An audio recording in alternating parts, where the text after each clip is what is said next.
on, man? Not much. How you doing?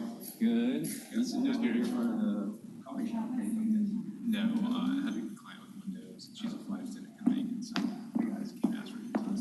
Okay, how you doing? Good. Test. Yeah. Just testing the mics. Kids move there.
There we go. Okay. Good afternoon. Is that mine? The Memphis Landmarks Commission is hereby called to order for its regularly scheduled meeting of August the 25th, 2022, I think. My name is Cindy Grivich, and I'm the chairperson of the commission. Mr. Brett Ragsdale, this is really loud, serves as the executive secretary of the commission. Mr. Ragsdale, may I get a roll call? Yes, ma'am. Mr. Gill? Here. Ms. Love? Here. Mr. Walker?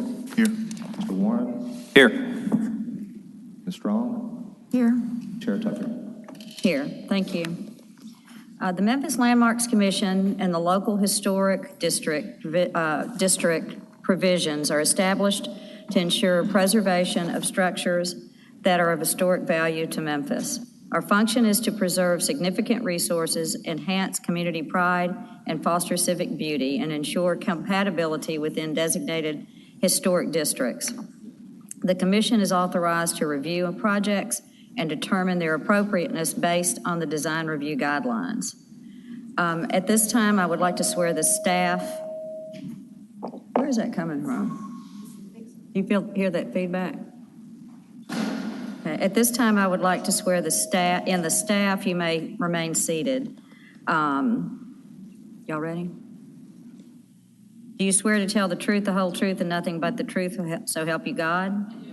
Thank you. May I get a motion to approve the minutes from the last month's meeting? So moved. Someone? Second. All those in favor say by saying aye. Aye. Opposed? Motion passes. Mr. Secretary, please provide us a secretary's report, if there is one, this month, and then explain the procedure for this meeting.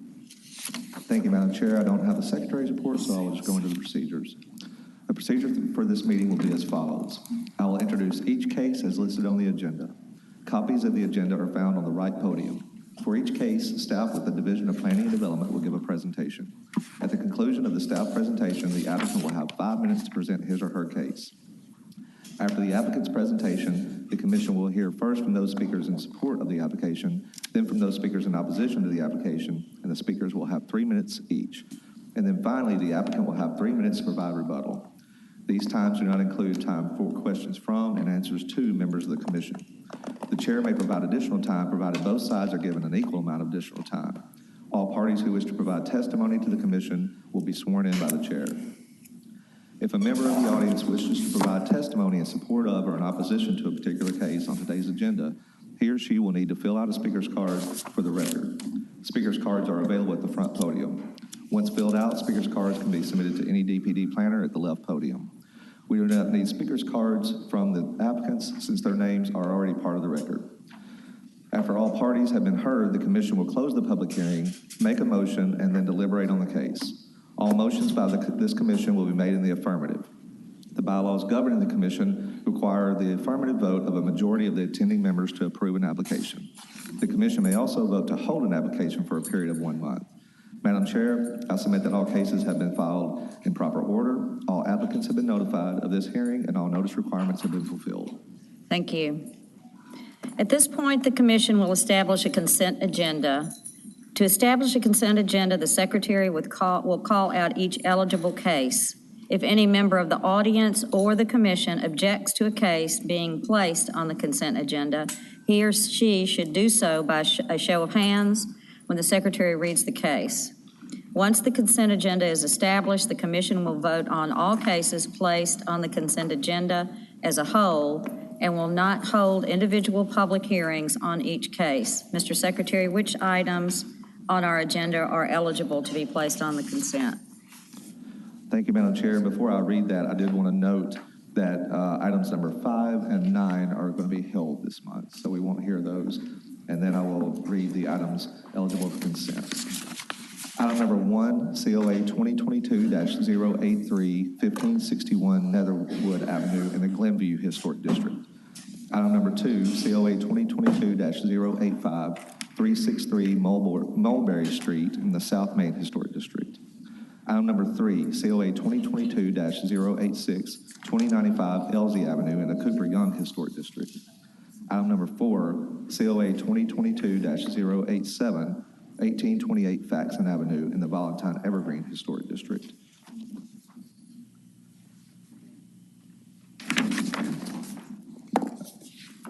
Which case, I think? Number 4? Okay. Item number 4 will be pulled from consent and be heard. Okay. Let's see.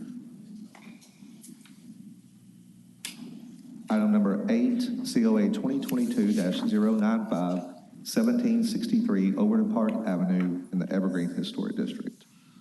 And those are the items on consent. The other two are on consent, the 9 and the 8, 9, and 10? Only 8. So items number 1, 2, 3, and 8 are on consent. And we're just getting a couple of cards, so let me Okay. make sure these cards are not opposition to any of those. Okay. Thank you. May I have a motion to approve the consent agenda as established by the secretary? Let me give me 1 second. I want to make sure Okay. that these cards are not Okay. for any of those cases.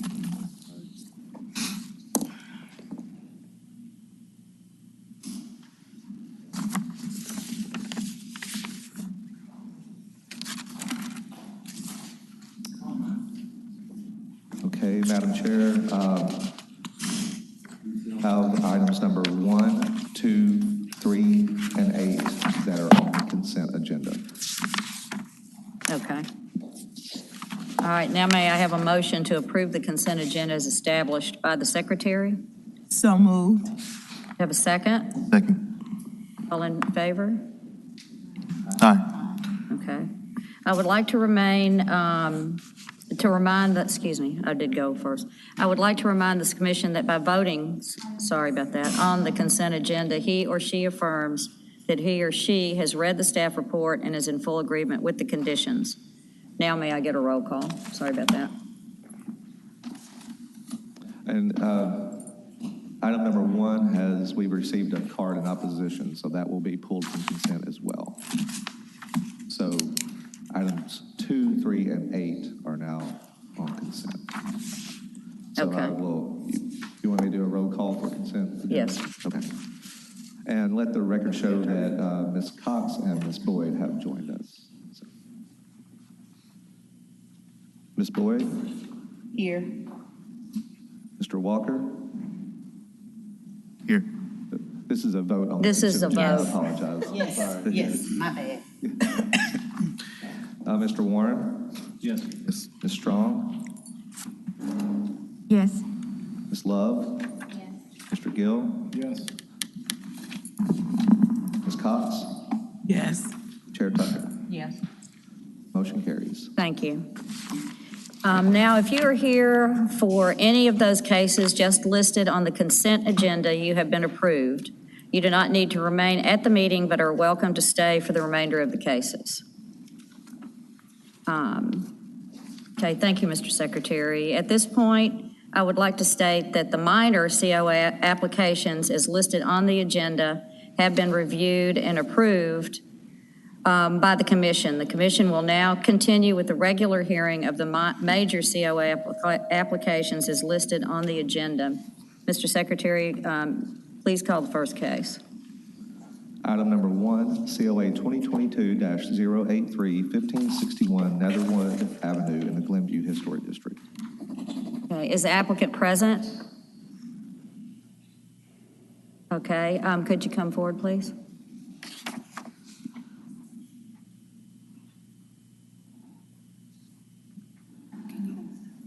Oh, yeah, thank you. Yep, new house, the intersection of Willette and. For both of them? Okay. Okay, thank you. Please state your name and address for the record.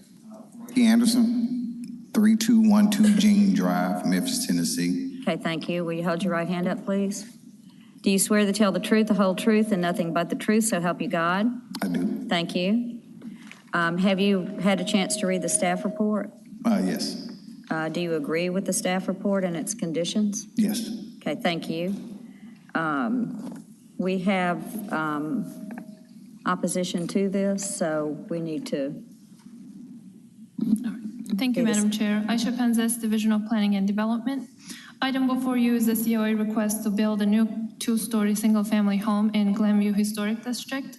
Subject property is about 7,300 square feet in area. It's a vacant lot. This Google Street View shows the current condition of the lot and the existing rear alley to the south. Also, I would like to note that this is a corner lot at the southeast corner of the intersection of Netherwood Avenue and South Willette Street. Proposed site plan shows the structure to have more than 25 feet front yard setback facing Netherwood, more than 10 feet side street setback along South Willette Street, and more than 5 feet side interior setbacks. Site plan also shows that the parking pad is located to the rear of the property, accessed from the existing alley. Front elevation shows the structure to have a full width front porch, 4/4 windows, front door with side lights and transom, 10-inch box columns with brick base at the front porch, and 2 dormers with gable roofs at the front facade of the roof. Side elevations show the structure to have fiber cement siding with 6-inch reveal and 4/4 windows matching the front facade. Overall design, mass, height, and scale of the structure is consistent with the existing historic homes on this block of Netherwood Avenue. So staff recommends approval of this COA application with 8 conditions as stated in the staff report. And this concludes my presentation. I would be happy to answer any questions. Do the commissioners have any questions of staff?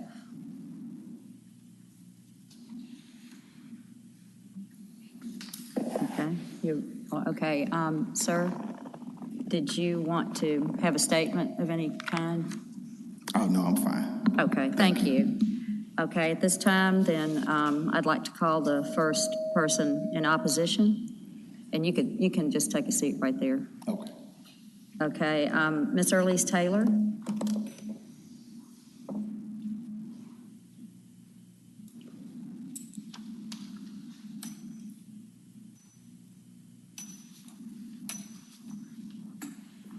Good evening. Hey. I'm Earlise Taylor from Glenview Historic District.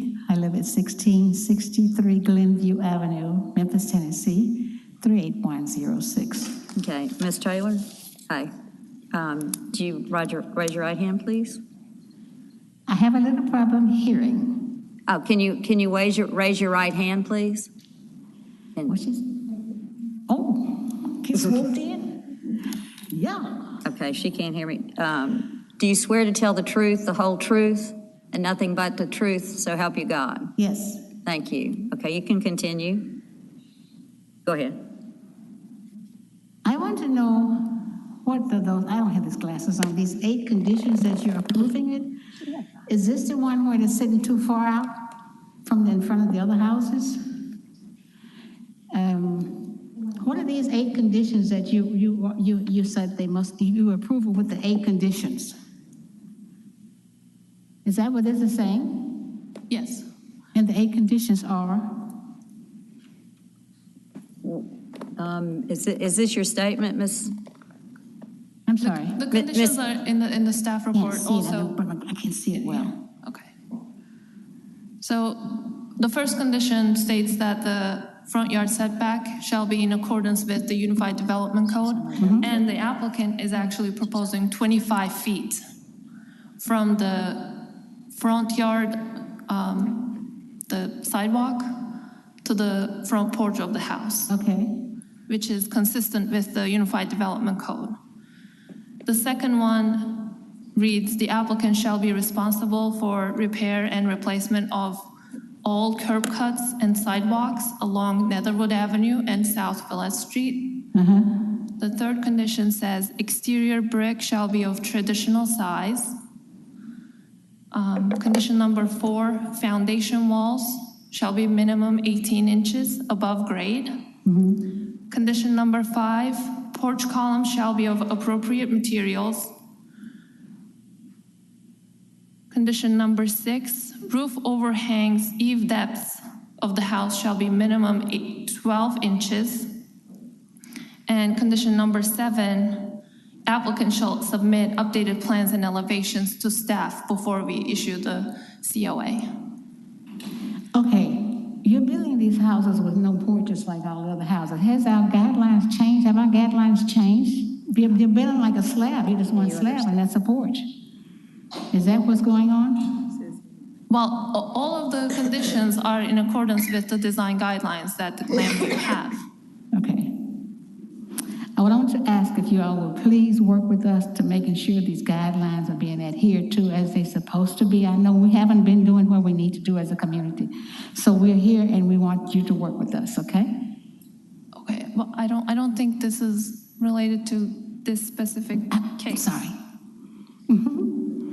Okay, I would ask that the landmarks will work with Glenview more than we have in the past because we haven't been coming down to really complain like we should. And there are some things that's going on even now, and they're painting the houses, and they're doing it on the weekend, and they're not supposed to be painting. That is in our guidelines.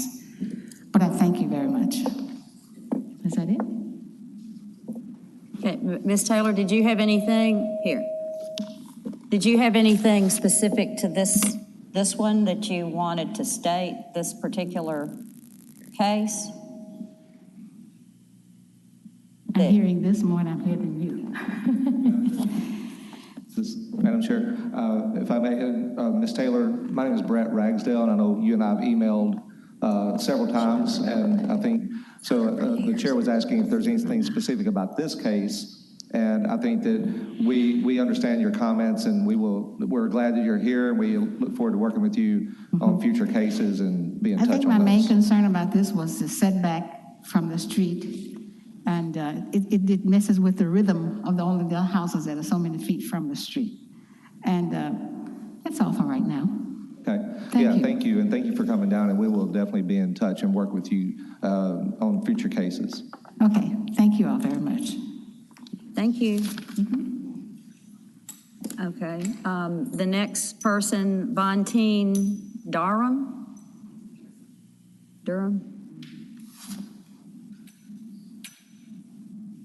Is Valentine here? Durham? Oh, she's not here. Go on to the next one. Okay. All right, then those are the only two I had right there. The applicant, did you have any other statement as any form of rebuttal? Okay, thank you. Okay. All right, I'll now close the public hearing for this portion of this case, and the commissioners can further discuss it. Can I have a motion for that? I move that we approve case COA 2022-083, subject to 8 staff conditions. Second. Thank you. Okay. Do I have any discussion amongst the commissioners or about this particular case?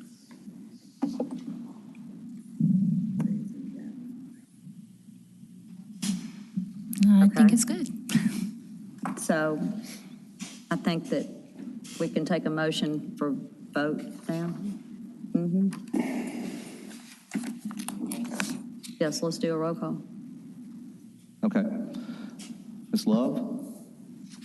Yes. Mr. Warren? Yes. Yes. Mr. Walker? Yes. Mr. Gill? Ms. Boyd? Yes. Ms. Cox? Yes. Chair Tucker? Yes, Motion carries. thank you. Okay, could I have the next case? Our next case is COA 2022-087, 1828 Faxon Avenue in the Valentine Evergreen Historic District. Thank you. Is the applicant present?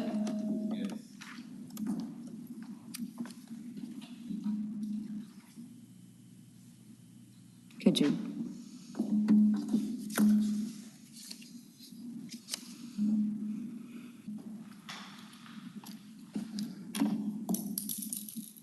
Okay, could you state your name and address, please?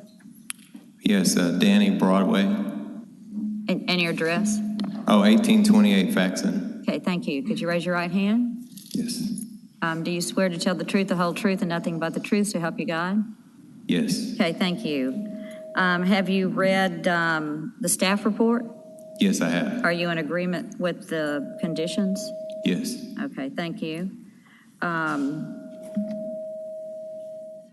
Do we have opposition to this? Okay. Anybody have any, does anyone want to hear the staff report? Okay. Thank you. Okay. Good afternoon. I'm Margot Payne with the Division of Planning and Development. This applicant is this applicant is located at 1828 Faxon Avenue in the Valentine Evergreen Historic District, just behind Cafe Eclectic on McLean. The home previously had a deteriorated ribbon-style driveway and narrow stepped walkway to the front door. In July, the applicant paved much of the front yard without permits or a COA to create more parking, which resulted in a stop work order that was issued on July 14th. The paving curves around the large tree in the front yard with the intent of keeping the tree on the lot. Front yard parking paths and driveways wider than 16 feet are not allowed per the Unified Development Code.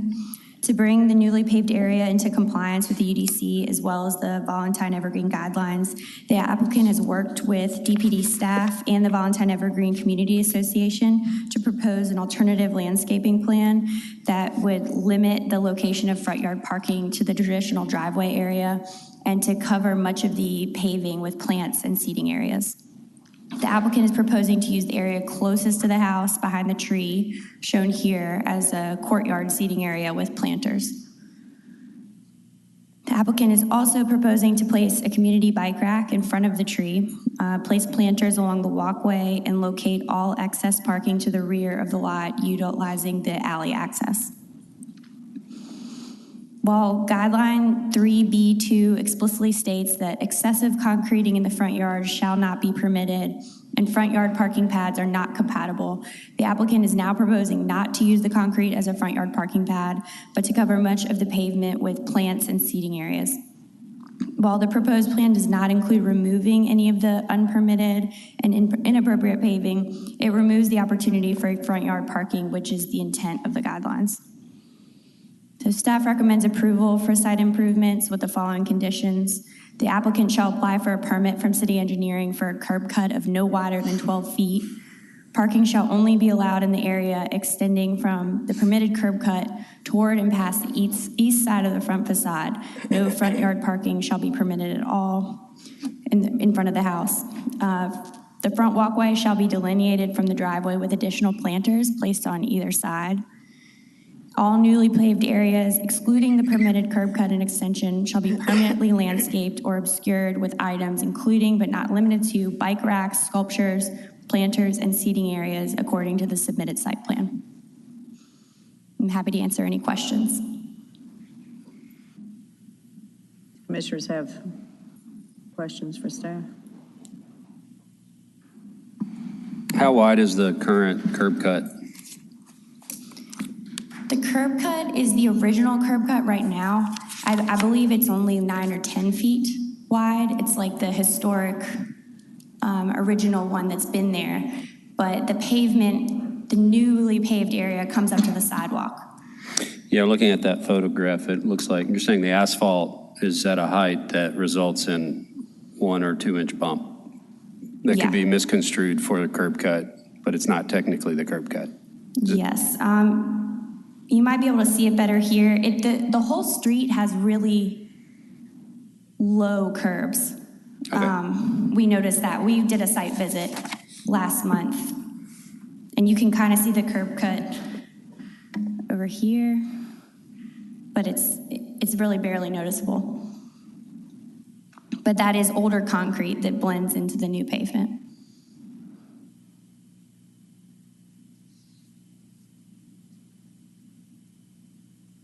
Do you have a question? My question is, this application for 1828 Faxon Avenue is on the agenda for Landmarks Commission, and it's also on the Board of Adjustment, a case before the Board of Adjustment.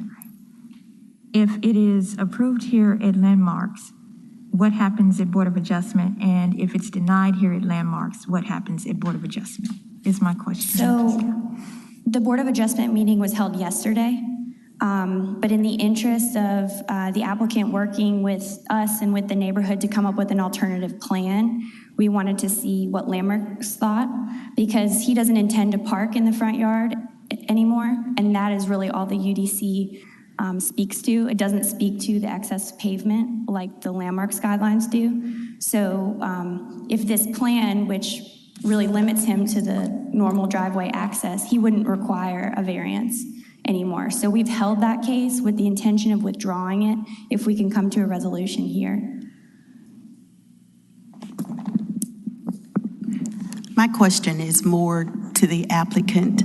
I did notice that in the report, there were a couple of letters from the residents, and they made mention that the property was going to be used as a commercial site versus a residential.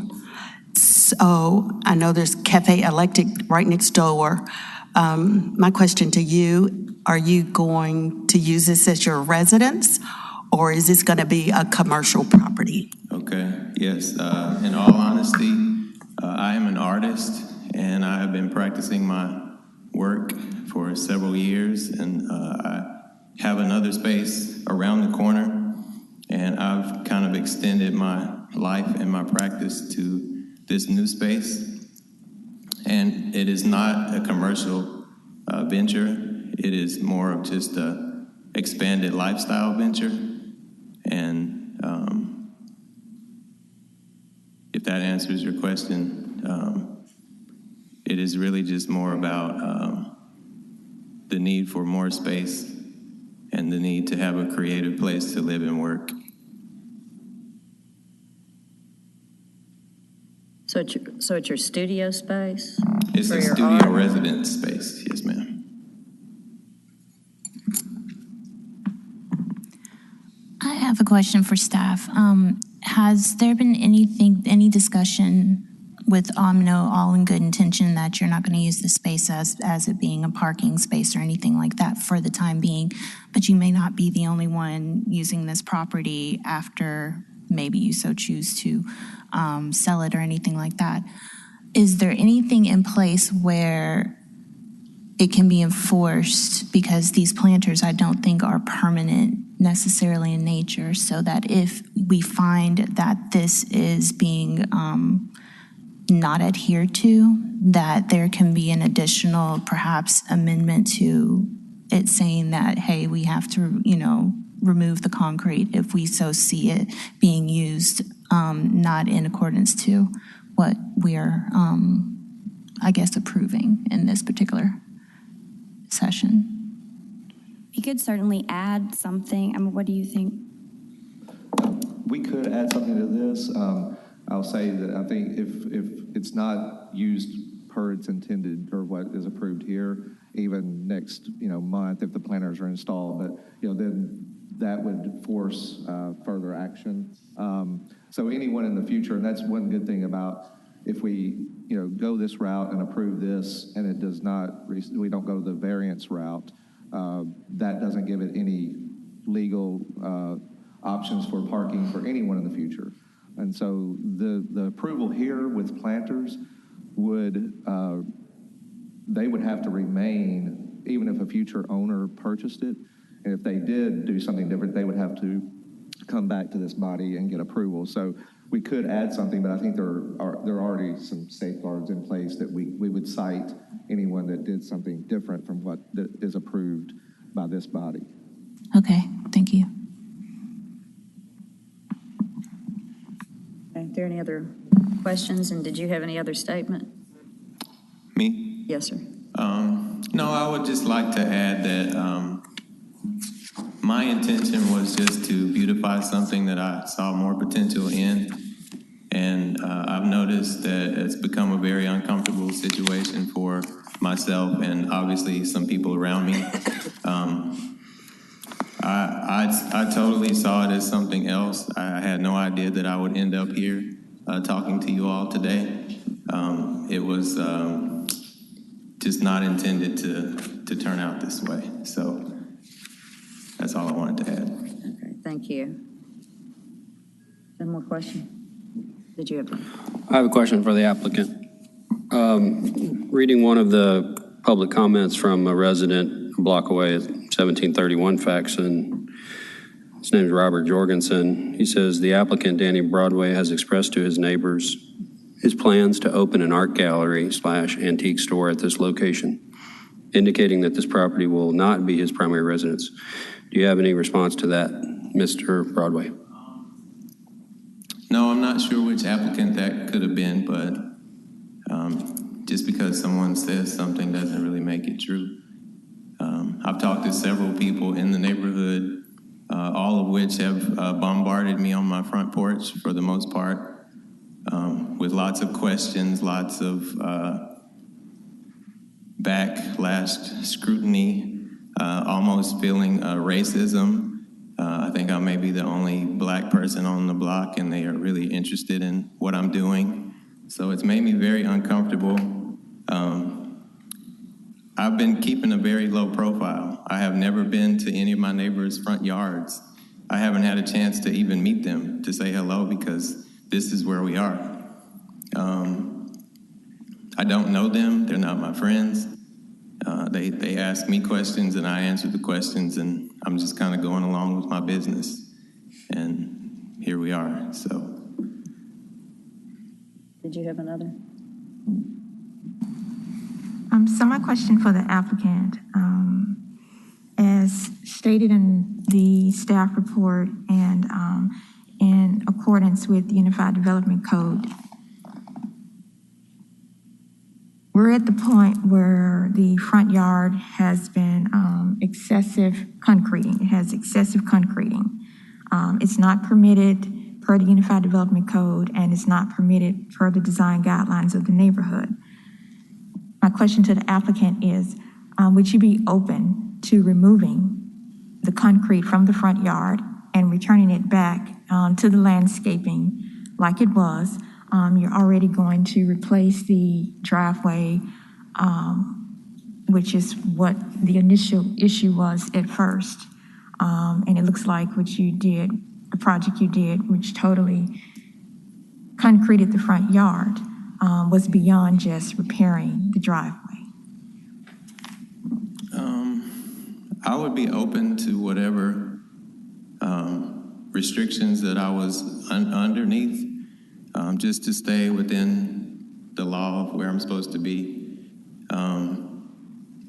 Physically, I don't think it would be good for the tree or the surrounding concrete that's attached to the front of the house. Financially, it would be absolutely not what I would want to do, because I don't think it would be a cheap thing to have to do. Ultimately, I would love for it to just stay the way it is because I think it's great. But whatever the requirements are, I'm willing to try to work within that system. And when you initially pursued this project, were you concerned about the tree at that time? Yeah, well, when you concreted all around it? So there were a lot of factors that were in my mind. The first thing was that my wife is physically challenged, and the status of the pavement prior to this work being done was innavigatable for her. As time goes on, I see her experience as being maybe more of a decline than a progress. So I was kind of thinking in those terms. The neighbor next door is in a wheelchair, unable to come across. So I was really trying to be neighborly, trying to improve the atmosphere of the neighborhood, and then the functionality of the front of the house, because it is next door to Cafe Eclectic. And if you've ever been to Midtown on Saturday morning and been around Cafe Eclectic, or in the morning when Snowden School is dropping off and picking up in the afternoon, the street is overcrowded. The people park in front of your house, they park in your driveway. It's absolutely almost impossible to get into your property. And me being right next door, I have more of the backlash of what they're doing than anyone else in the neighborhood. So I was only really trying to improve the atmosphere of the front of the house and the functionality of the property without knowing the restrictions on the historical codes. I was not intending to break the rules. Now that we're at this point, you do realize that it's not just in historic neighborhoods, but all neighborhoods, you're not supposed to concrete a front yard. You realize that now, right? It doesn't just apply to historic neighborhoods, but No, all I did neighborhoods. not. I didn't realize that. The Unified Development Code covers all neighborhoods or all areas in Shelby County. Well, it's been a learning experience for sure. This is from the beginning, from the citation to where we are now. I've got a whole new education on how to approach changing my property and changing things around me, and I definitely respect it because I would not like to end up here again answering these questions about what I'm doing or trying to do. Okay, thank you. Is that any other questions? Are we good? Okay, thank you. I'll now close the public hearing portion of this case, and the commissioners will further discuss it. May I get a motion from the commission?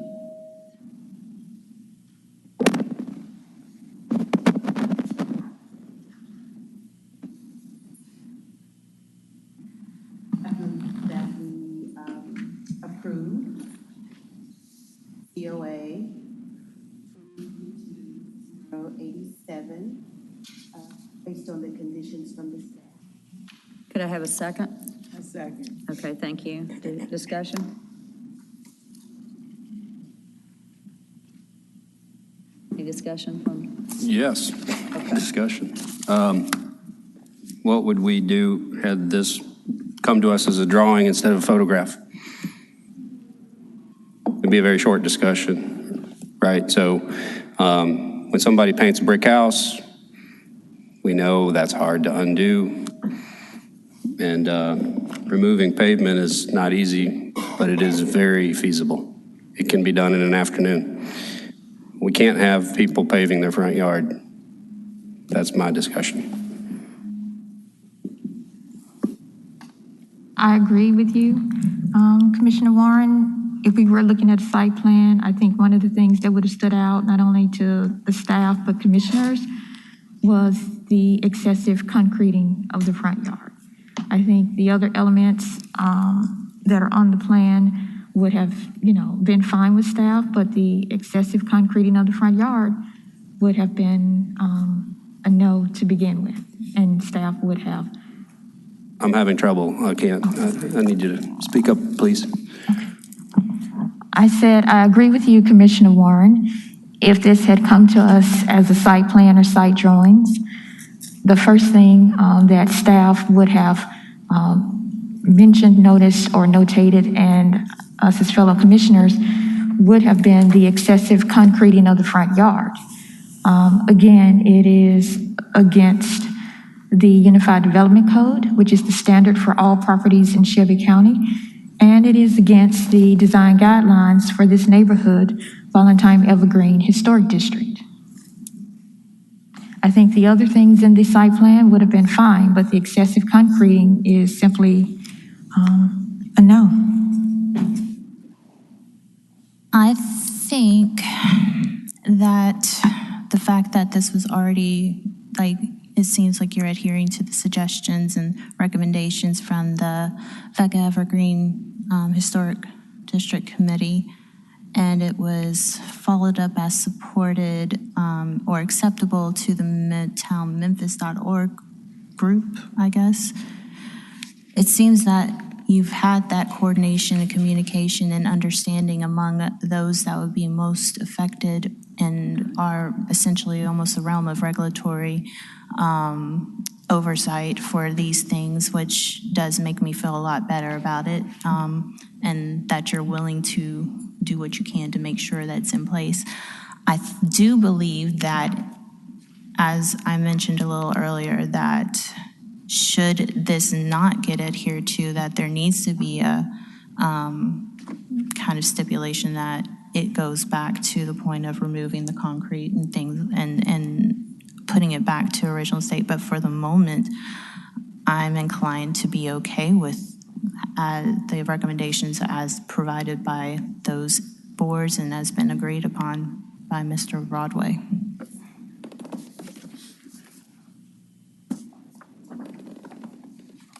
Is there any other discussion? I believe I read also in the report that Valentine Evergreen said that if the applicant attempted to remove the concrete, it would cause damage to the tree. I was real impressed that the tree was saved. However, the recommendations for the planners to be added would assist in helping the tree. So you've took an approach to save the tree, and I'm pleased with that. So I wouldn't recommend, my recommendation would not be to remove the concrete, because it would cause further damage, more damage than what's already occurred. Respectfully, I think that's speculation. I mean, you know, how is it good for the tree what's here? I mean, it's counterintuitive, right? My take on this, with all due respect to staff who's tried to come up with some compromises, we're putting more stuff on top of this concrete to make it less bad. I mean, we're going to put a bike rack that makes it look more commercial. Who has a bike rack for 10 or 15 bikes in their front yard? Nobody on this block sits in their front yard on furniture at grade. They sit on the porch. So in my opinion, these proposed solutions make it even worse. They represent further financial investment to buy the planters, to create a paving pattern or something I saw illustrated, to buy a bike rack, take that money and remove the concrete. I mean, that's my strong sense of what we need to do here. We're setting a terrible precedent.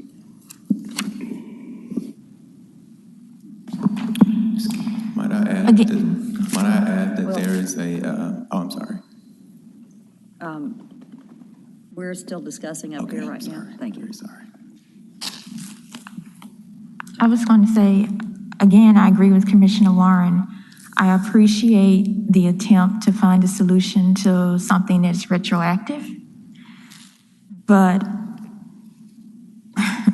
it's a residential street block. Yes, Cafe Eclectic is on the corner. It's on the corner of a commercial node, but now at this property, you're on a residential street block. You're no longer dealing with a commercial node.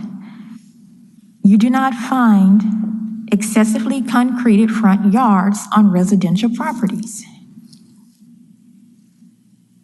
And you can talk about beautification, but excessively concreting a front yard is not beautification in a residential neighborhood or street block.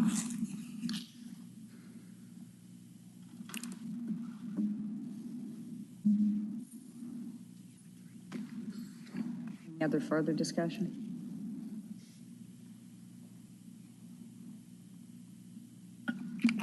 Madam Chair, I wanted to go back to Ms. Love's question earlier, and I think that my explanation of it was, I think, accurate, but she mentioned it again during discussion. So I kind of said that any condition would not be necessary, but just in case this, I don't know where this is going to go, but if it were to go whichever direction, in the interest of answering that question about adding additional condition and safeguard, well, I think that the process is in place to keep anyone from parking in this front yard. If you wanted to add something, I would suggest something to the effect of, for Ms. Love's comments, if any violation, we can be specific, but if any violation of the UDC is results in a citation, that the approved COA would be revoked. That's one way to give some safeguard to her, Ms. Love's concerns. So. Further discussion? So if Ms. Love would like to add that, and if there's no objection, we can add that as an amendment. I personally would like to add it, but depends on how this conversation is going to go, obviously. But I think that would be an additional safeguard that's out there, not just assumed. It's just something that's actually in writing.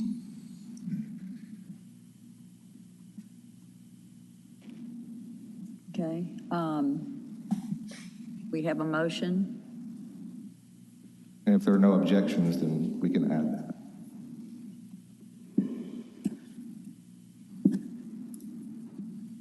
Discussion. So we have two motions. Would it be, we vote on removing the excessive concreting that's done on the front yard, and then the second would be voting on the staff recommendations with the condition put forward by Commissioner Love included on that? Yes, Madam Chair, so I believe that Ms. Strong is requesting to add a condition. I believe this would be a separate vote. It would need a second, or if there's no opposition, but the request would be to, in lieu of the staff conditions, it would be the condition that the front yard concrete that is in front of the house would be removed. So if that is the motion, that would basically remove all the staff conditions. So I think if that is that the motion that you would like to make, that you would like to make that motion. If we get a second on that, then we could vote on that as the disposition of the case.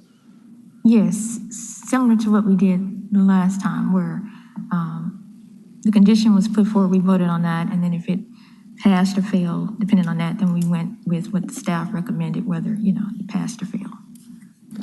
I guess I have a supplementary question to that. Essentially, if the vote ends up being that they would like the concrete to be removed, that's essentially you saying that you reject this particular list of conditions. So would that just be more of a nay then, according to?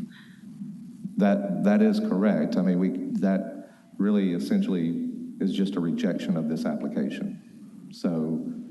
Because you'd have to come back. Correct. So I think that's a good point, Ms. Love. Thank you for pointing that out. So I think that right now what we do have is essentially one or the other. So there's really no need to have that as a motion and get a second and vote on that, because that would essentially be the rejection of this application. So basically, as of now, we're just adding the condition that should there be any violation, then that would essentially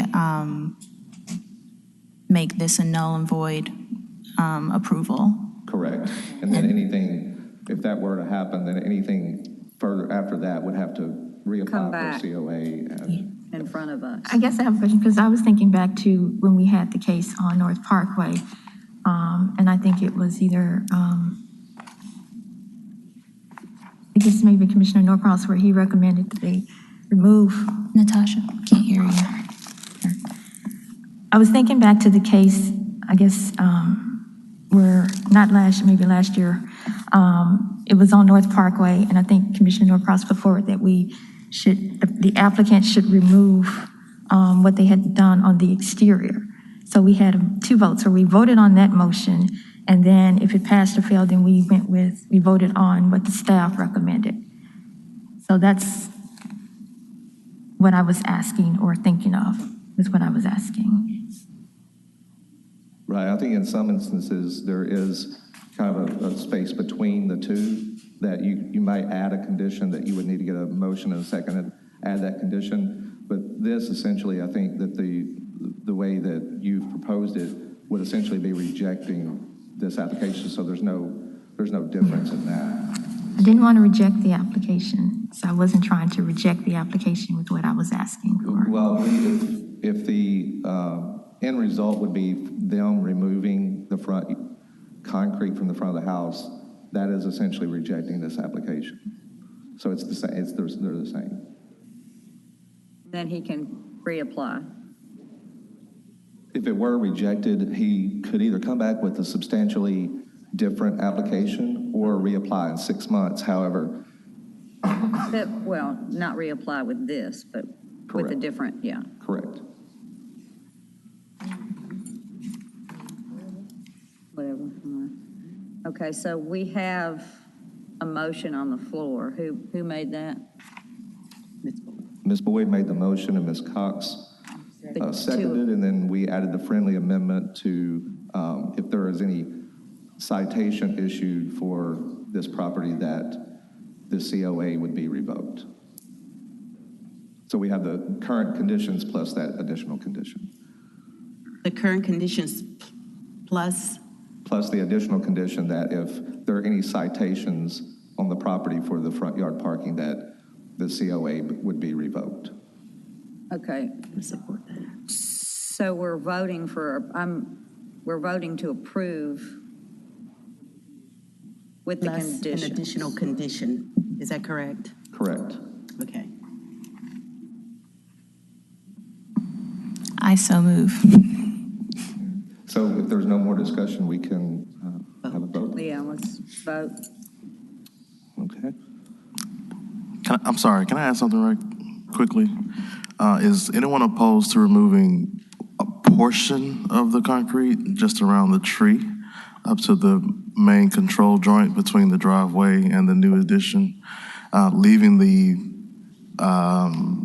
paved area for the seating area in place, but just removing the portion from there down to the sidewalk where the bike rack is located?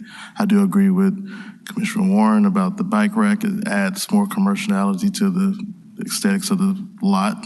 It confuse it for a commercial building. But removing a portion of the concrete would help with some costs, but also, bring it closer to a residential state. That's just a question for you guys. I think there'll be a middle ground. They would still have to come back and show them a design. A redesign. Could that be administrative? That can't be arbitrary. They would have to work with staff or whatever, work to come back and show us a design of what they're going to take out. If you wanted to be specific now, but the section that you'd want to be removed, that's something that I think we could do with your approval administratively. If you knew exactly what you would like to see removed. We drew a little sketch. I don't know if that helps, but Don't say we. I drew a little sketch. Well, and I believe I see what Mr. Walker is saying. There's a control joint, and so essentially it would be, a condition could read that the portion of concrete between the existing tree and the sidewalk, including the bike rack, just would not approve the bike rack, but the section of concrete between the existing tree and the sidewalk would be removed. And then we could Also, if the bike rack is something that you would want to remove, we could. I think the intent at this end of the dais here is more of an L shape. So if you take the right side of the stairs and come straight south, you have a conventional driveway and a paved section behind the tree only. So in that drawing, the drive, you see the word drive, that's the driveway.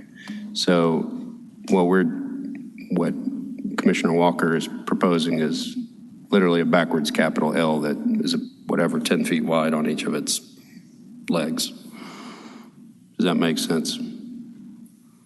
I could agree. So essentially where that control joint is, essentially removing that all the way over to. Existing paving and new paving is rendered a little differently. It looks like there's almost a hatch pattern on the new paving. I believe, Mr. Walker, you were talking about that control joint that's shown in that bottom photo. Is that right? Not that one, the one centered the driveway, the centered the current layout. That's so right. It'd be Your the mouse one is right on where it your right mouse now. is, correct. So from there over, but leave the seating area out front of the house.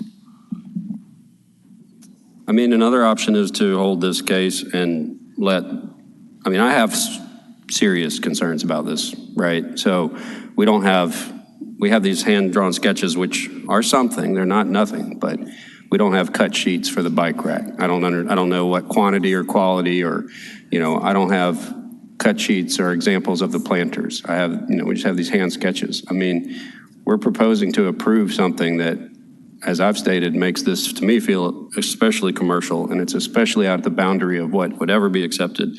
So if we were to propose a hold, that would give the applicant time to react to this feedback. I mean, a hold on something when somebody's trying to build a project that hasn't started is detrimental. A hold in this case is what? Like, it's here, right? I don't know what it's detrimental to, except maybe a more favorable outcome. Just throwing that out there as well. I know staff hates holds. They got to clear their plate, and that's fair. I could go for that. Well, we need to withdraw our current motion. Yes, I think we would restate or withdraw.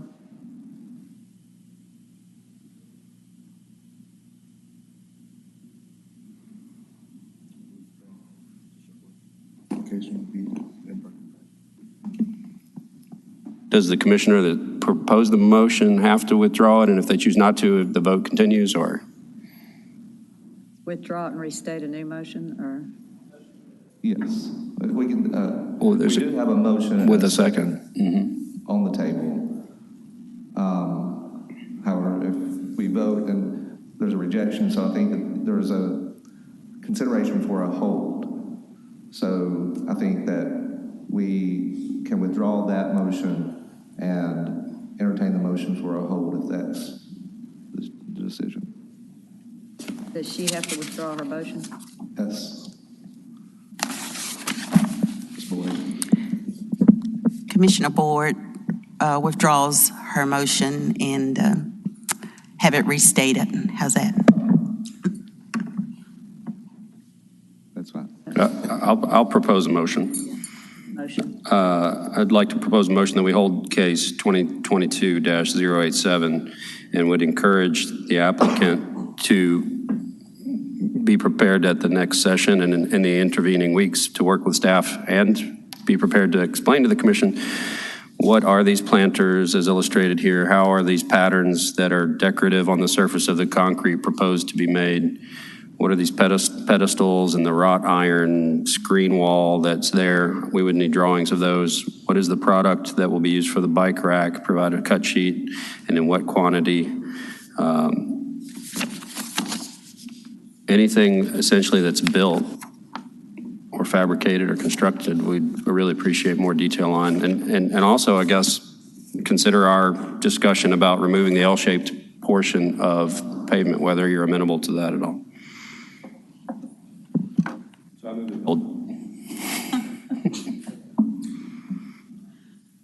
Is there a second? Second.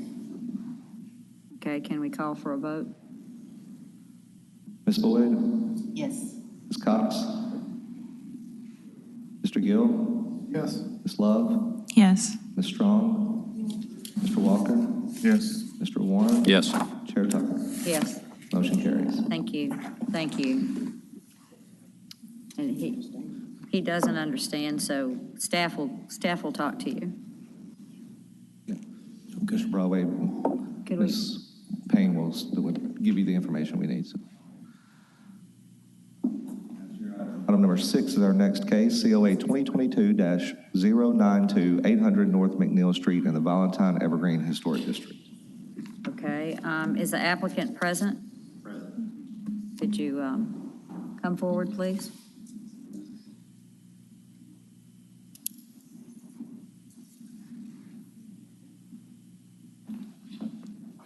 Can you state your name and address, please? Yes, it's Tim Tanner, 1406 West Crestwood in Memphis. Okay, could you raise your right hand? You swear to tell the truth, the whole truth, and nothing but the truth, so help you God? Yes. Thank you. Have you read the staff report? Yes. Are you in agreement with the staff report? Everything but the recommendation. Okay.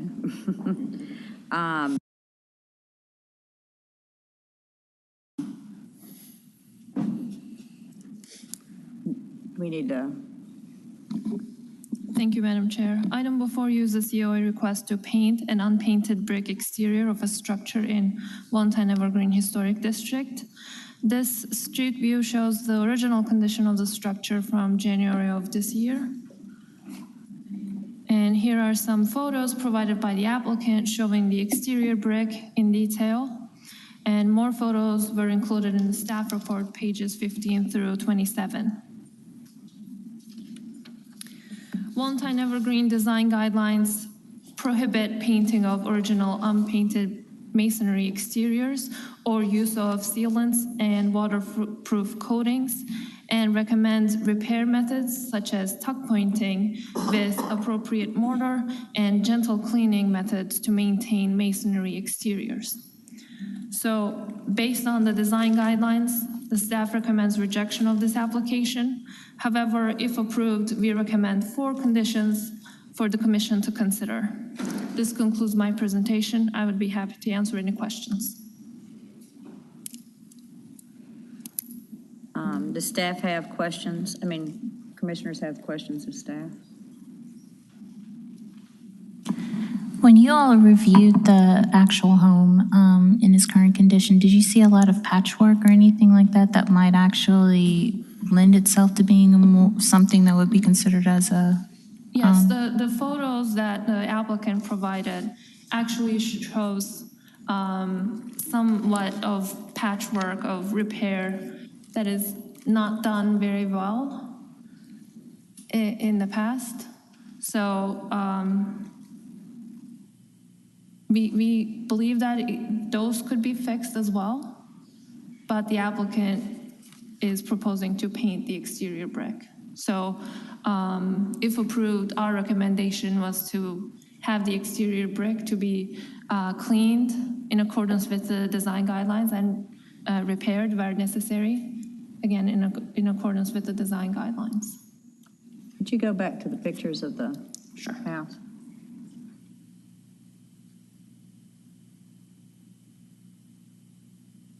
Can I say something? Not quite yet. Any more questions of staff? Okay, thank you. Now you can. Oh, okay, thanks. I just want to say, first and foremost, I own a lot of properties in Midtown in nearly every historic district. And the job you guys do at Landmarks and Planning Development, I'm a huge supporter of that. And, I have been for years. I've probably renovated over 50 properties in Midtown, and including I used to own the Greenstone, which is on the National Historic Register. I owned that for 8 years, did a lot of the restoration in that. I used to host meetings, for Landmarks and you guys there all the time, and Memphis Heritage and everything. So that being said, I don't like painting bricks at all. I'm not a fan of it.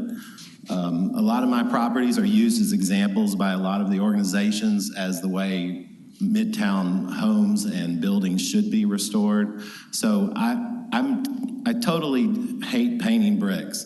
But there are some rare exceptions where the bricks look so bad and they've been, there's been deferred maintenance over many decades that in certain rare situations, I believe they need to be painted. The pictures you see are after high pressure power washing and muriatic acid. So that's the best that it can look. That is not before cleaning, that's after cleaning. We tried everything we could to make them look better. There are multiple different types of bricks. There's multiple different types of mortar used. There's paint dripped on it. There's tar dripped on it. That whole block really looks, like not so great. There's at least half of the homes are in ill repair, and all I'm trying to do is fix the neighborhood up. So what I did was reach out to Chooch Picard, who I guess you guys know he's a pretty well-known architect. He lives in that neighborhood, so that's why I consulted with him. And we came up with a solution to exactly match the brick paint, which you'll see in one of the last pictures. There'll be a sample painted on the house, and you can hardly even tell it was painted. So we matched the brick color exactly, and we also came up with the correct type of paint that has breathability and that will, stick to the brick very well. That particular brick is very porous. I've seen that type of brick painted, and I've seen it brick like that was painted 30 years ago that does not shed. So it's not a smooth brick. It holds paint easily. And if you use the A100 product from Sherwin-Williams and you clean it good enough and you spray it after it's been cleaned, it will hold up for many decades.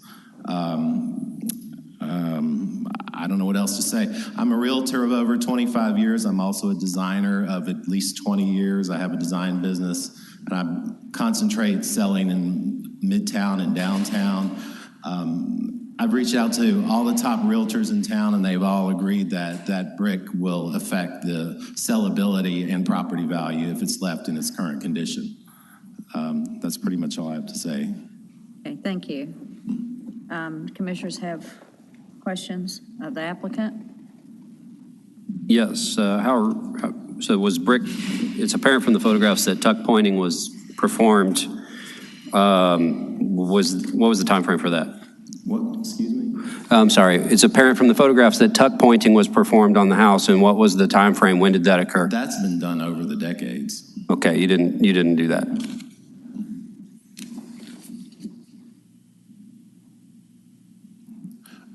They fixed a couple of bricks that were loose and that kind of stuff, but nothing major.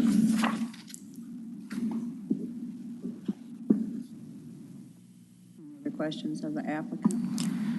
So the overall, sorry, go ahead. Can you pull up the photograph of the proposed paint color? Yeah, it's towards the... Page 27. It's right there, but there's another close-up picture. No, yeah, the close-up it's at the end of the photographs in my report. Oh, I'm sorry. Well, so you can hardly tell it's even painted there. Can you go forward? There's a photograph like this. It's nothing but bricks up close. And Chooch Picard helped me approve that color, and it's a great match. Again, I don't like painting bricks. It's just that particular. And I've had everyone go by there, and they agree with me.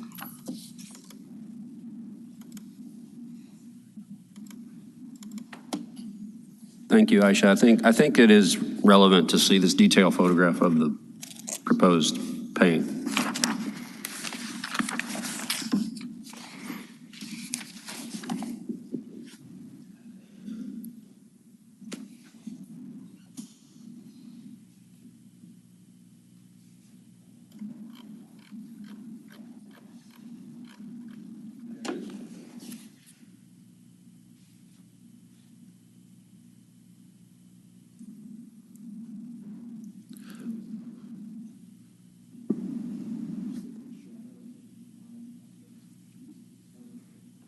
Right. It's not as objectionable as some of the stuff we see. There are a lot of retroactive light grays, off whites, right, slate blues. I just wanted to make sure everybody understands that.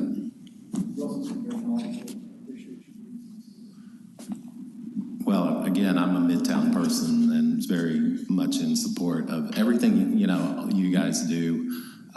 If it wasn't so bad, I wouldn't even be here. And it does look, very acceptable. And the only thing I will throw out is that, what are their specific guidelines that? Well, the design guidelines for Valentine Evergreen prohibits painting of brick, and it doesn't And it says shall not. specifically say what color it should be painted if it's going to be painted.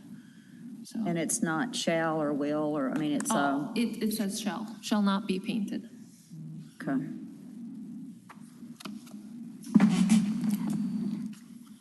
So does it have that added caveat in it, though, that you guys put into the conditions of making sure any painted brick does match brick color?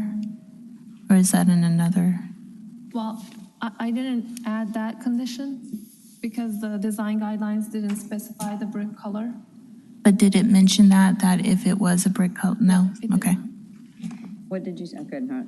I was trying to see, because I know some of our other historic guidelines specifically state that if brick is going to be painted, it needs to match the existing brick color in some kind of form. I know we've talked about that as even an option for people who have done it retroactively, and then we're like, well, go back with the actual brick color and things like that. So I was just curious if this guideline actually had that statement in it, or it just pretty much says don't paint I think it's brick pretty at all. straightforward. This is one of the few that I think is more straightforward, is it not?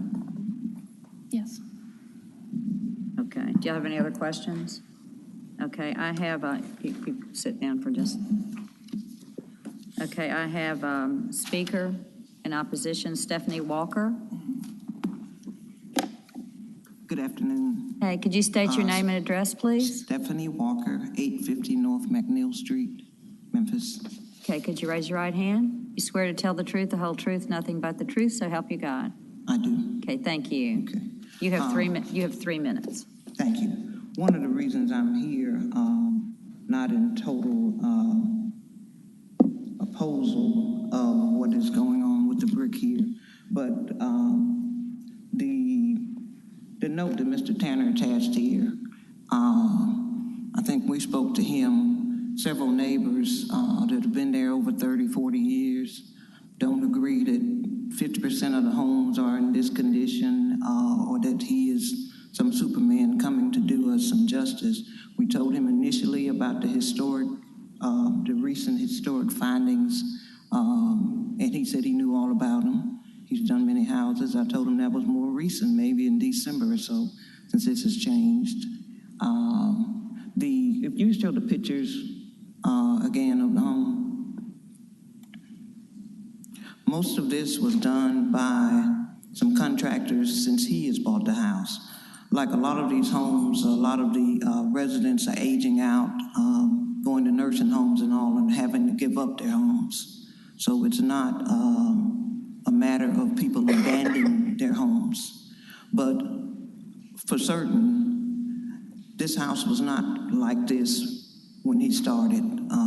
His workers and I spoke to them myself and told them that they should use a darker color or whatever. This is fading. I don't know when it was pressure washed or anything. I don't see any evidence of that.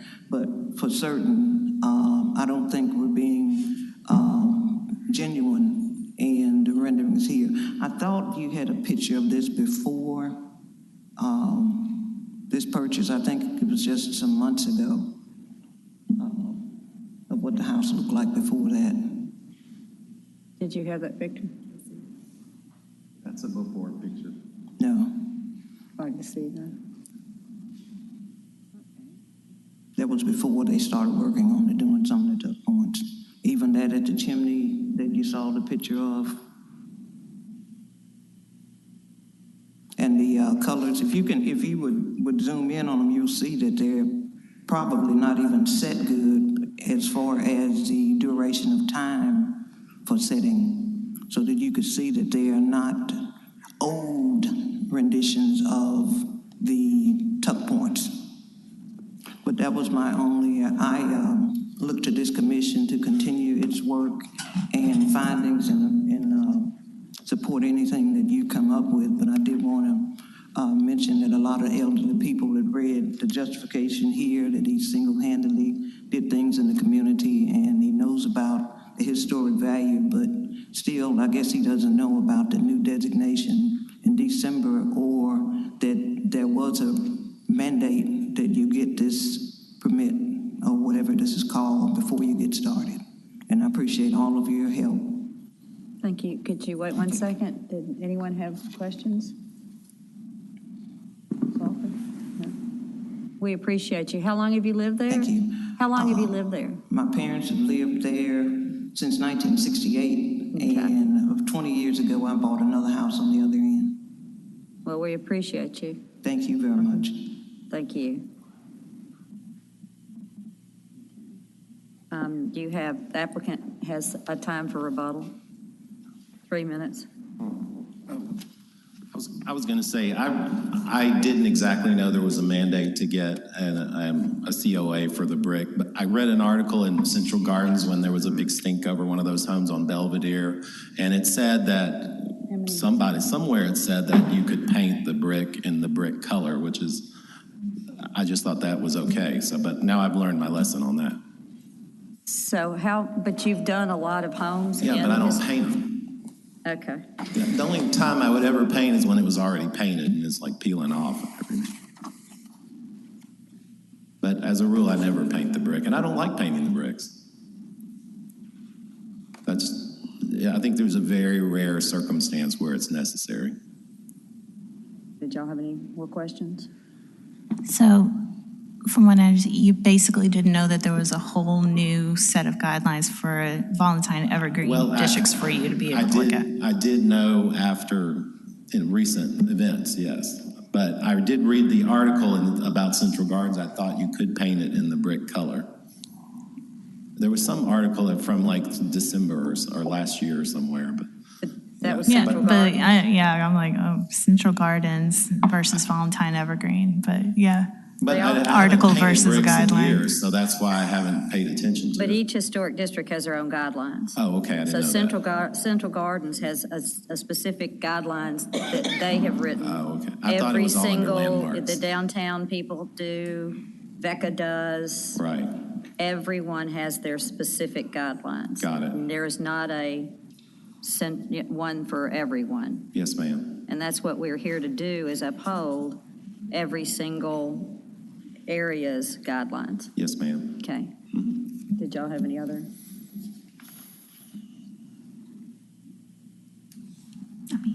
Okay, thank you.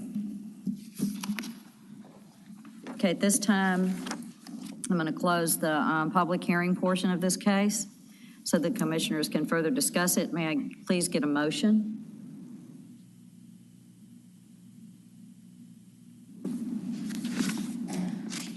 Commissioner, anybody? Sure, I'll submit a motion to, for the purposes of discussion, that we approve COA 2022-092. Do I have a second, please? Second. Thank you. Discussion?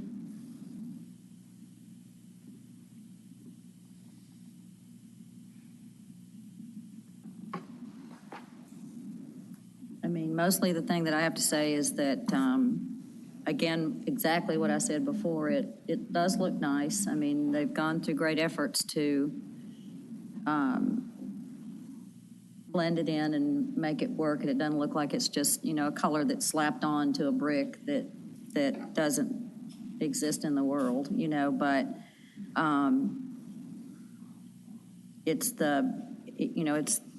if we're, are we here to uphold what the Central Gardens guidelines say? And that's all I wanted to say about that. And the applicant does now, I assume, understand that there are all different guidelines and that they all need to be pulled and read. And painting brick is not just to, Central Gardens may say you can do it, but we've also had some problems in Central Gardens with painting brick, a lot of that. So it's a little interesting because, very clearly he's already painted a little bit on the very prominent corner of this existing home. I'm not saying that it's not appropriate for the simple fact that the brick does look pretty poor in its condition. And from what Ms. Stephanie was just mentioning, I'm not sure if it's because of some efforts on his part prior to becoming aware of how we approach brick or not. But it's almost like, what do you do with that? Like, if we didn't approve it, do we find some way to remove the paint patch that he's already put on there as a sample?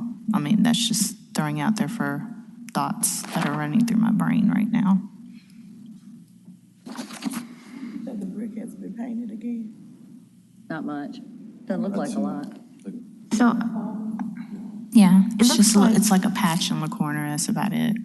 I think the patch that was painted, or I think based on what we discussed in the design review, some of the problem areas on the property were like the interior part of the porch where you would only... We couldn't understand. I think some of what we discussed in the design review meeting was some of the problem areas on the property or concerns about the brick tended to be on the porch, or if you were standing on the porch, they weren't necessarily as prominent. As we see this portion of the, in previous years, it probably was hidden behind landscaping, shrubbery or something. And so if they were to put shrubbery back, it would hide the bad patch job unless they went back and did something with it. I think what they showed, or was in the staff report, was some of the bad work over the years was like the interior part of the porch where you would only see it or notice it if you were standing on the porch. It wasn't necessarily visible from the street. And that was, I think, one of the things. We've seen brick, or we've seen it in worse condition than this. But I also do think some of it could be hidden, possibly by landscaping, particularly that part of the porch area. I think the other side of the porch is in pretty good condition. Like this part here, obviously, you can see they've done bad work, but we've seen where you have shrubbery or hedges or whatever, that can be hidden, that won't stand out, and that won't deter you from your resale value. Standing on inside of the porch, you really wouldn't see the bad stuff unless you were standing on the porch and you can do something with that, because it's not visible from the street, That's what I would say. I guess my only point, my thing is, since there's just such a small amount that's been painted, and clearly if the guidelines say you don't paint, you don't paint. Do we make an adjustment to the guidelines? Huh. That's right. It's not our purview.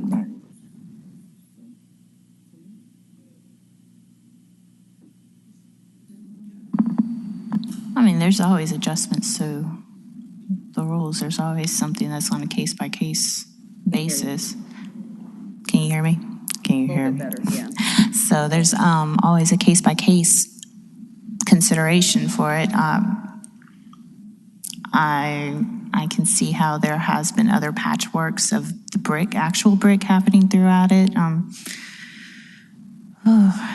I don't know if the color has been picked for the rest of the trim and items, but I know staff recommends if this does get approved that be a contrasting. That's the trim and wall, that's after painting, and I'm sorry. So everything else has already been painted except for the brick, essentially. From my understanding, I didn't see him.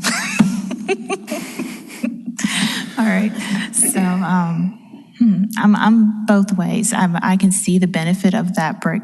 I'm happy that it was matched by the existing brick as close as possible. I am very pleased that a design professional was reached out to, and your own expertise, the applicant's own expertise was not the only sole basis of the decision making. The fact that more people were involved in this consideration to make sure that it got as right as possible in order to make this space feel better or be better or just even increase the value of this property. All of those, I do truly appreciate those steps made to do that. So, yeah. That's just my opinion. I've got a comment. So I'm adamantly opposed to painting brick typically, but this one's a little different. It's, somebody over the years did a very poor tuck pointing job. The color doesn't match. They got it in the textured face. When they wire cut bricks, there's something in there called grog, which are little rocks, and the wire catches the rocks, and it makes these cool striated patterns that we like to see. But those striated patterns catch everything, and mortar on the face of a brick is unfortunately often caught in there, and that's what we're seeing. So I'm always cognizant of the wording of the guideline, and I know staff is as well, and it's one of our nightmares here. Which district says shall and which one says should? But I think we have to also remember, flip backwards in the guideline to page 1 sometimes and remember what is the purpose of the design guideline. And under purpose of design guideline, there's some wiggle room perhaps, right? It says the design guidelines are, I'm reading from page 7 of the VECA guideline. It says the guidelines also set out to define a logical process in order to facilitate the needs of property owners, designers, tenants, contractors, architects, engineers, investors, planners, etc. The guidelines do not dictate solutions, rather they define a range of appropriate responses.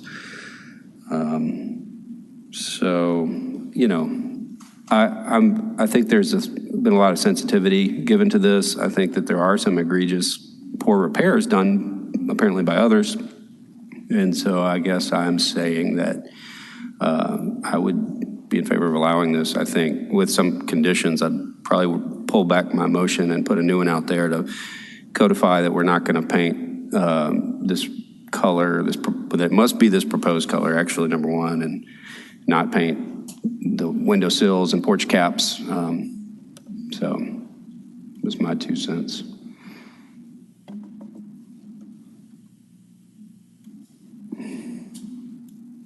I mean, at the end of the day, we want our buildings to be beautiful.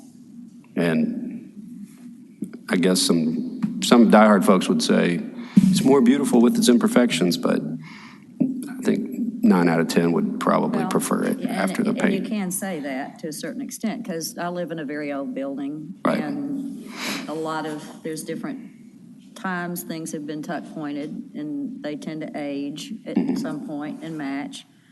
My brick is more like the brick underneath that has different variations of color, not just one color of brick that's up there. So it takes, to me, that takes away, it makes it nice and shiny and new, but it takes it away from the character of what an old building or an old house is. When you have the same, every brick is the same color. The mortar is the same color as the brick exactly, because it's been painted. And we're going to run into this, and it is a good job. It's a nicely done job of painting brick. But then again, we do see other ones that come in that have done sort of the same thing, but just because we didn't like the way it looked, we rejected them or made them go back and paint the brick all the same color. I mean, where do we stop? I mean, well, I think that's almost apples to oranges in a bit in that consideration. I mean, I think that's a little bit of apples to oranges in consideration a bit, because we can tell what quality is. We can tell if you're actually matching something, you're trying to be more historically appropriate than when someone isn't and they're just essentially picking a color that they liked and then slapping that paint on there without all of the additional considerations of how it affects the brick, what's the actual permeability of it, knowing what the brick type would take better for whatever application. So I think there definitely has to be a level of knowledge and research and investigation that would make us feel comfortable that, okay, you've done your due diligence. Except for not knowing about the guidelines. Except for not knowing about individualized guidelines for that stint of time. And they've done things in other places, and Chooch, who's a good friend, has done things a lot within historic areas. So I was actually surprised that he didn't know about coming to us for painting. Agreed. Chooch. I have to get on to Chooch for that one. But anyway. I don't know that we're saying Chooch didn't know. Chooch being Chooch being the applicant's consultant, I don't know that I heard that he said you don't need permission. I have a question for staff. I guess it's an administrative question. So the motion right before us now is to approve subject to, yeah, I guess the motion is to accept the staff's recommendation of rejection. Is that right?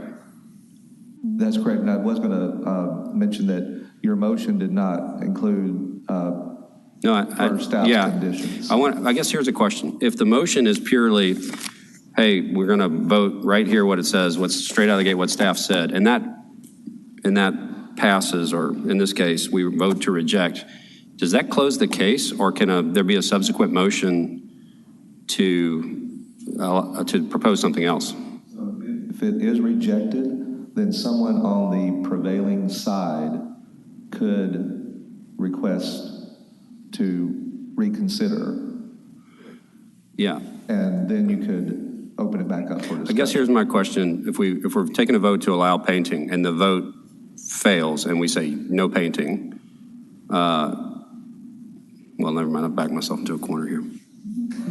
Well, and I believe need some coffee. I did want to mention one thing. I believe that Mr. Pickard was not the representative. I think that he was just, of course, he was asked for opinion after the fact. So just to kind of get that on the record, I believe. And then just to kind of get us to a point, I think that Commissioner Warren has a motion to approve. However, you did not state per staff's conditions. So if we did move forward with the vote, we would need, if that was your intention, I believe it probably was, but maybe it was not mentioned. So I'd want to make sure to get that. Yeah, I think I could withdraw my motion and word it in a more clear way that would be easier to vote on. So I'd like to do that, and I'd like to withdraw my motion and reword it unless there's further discussion.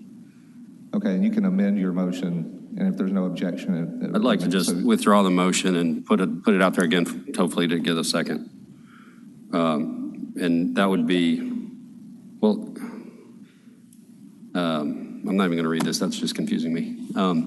I move that we allow for the painting as illustrated in the photographs with the color selected, but not for the larger masonry caps and sills.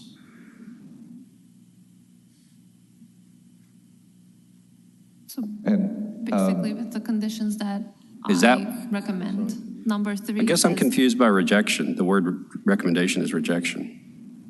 Well, we are recommending rejection, but your motion is made in the affirmative. Right. And so that would include those 4 if we approve. Yes. Okay. Yeah. So to state it again, I move that we approve and allow painting subject to these 4 enumerated conditions. Correct, yeah. So that's just an amended that includes the staff conditions. So thank you. And that is, Commissioner Warren, that is a confusing thing sometimes when we recommend rejection and then we're trying to decide where we're voting. But this motion is to approve the application, which is to paint the brick. And if it is approved, then it would include these 4 conditions. Second. Okay, could we have a roll? Yes, ma'am. Well, I don't think now that we've got a first, we've got a motion and a second. She wanted to add something. I think his conditions were included in here. They were. Yes. All right. Ms. Cox?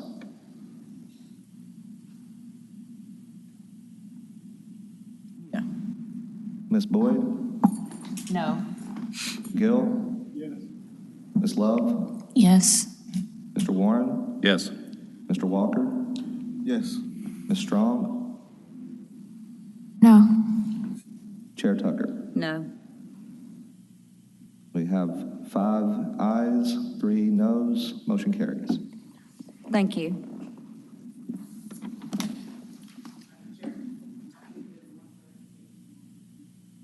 Could you probably talk to staff about that after?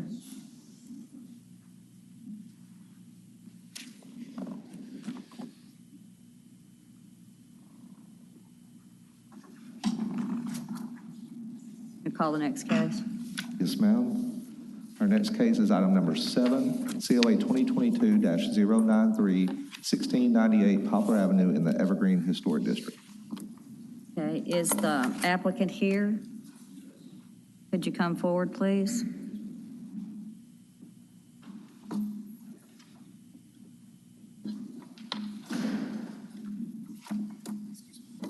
Okay, could you state your name and address? Yes, my name is Max Smith, 3553 Spring Valley Road, Birmingham, Alabama.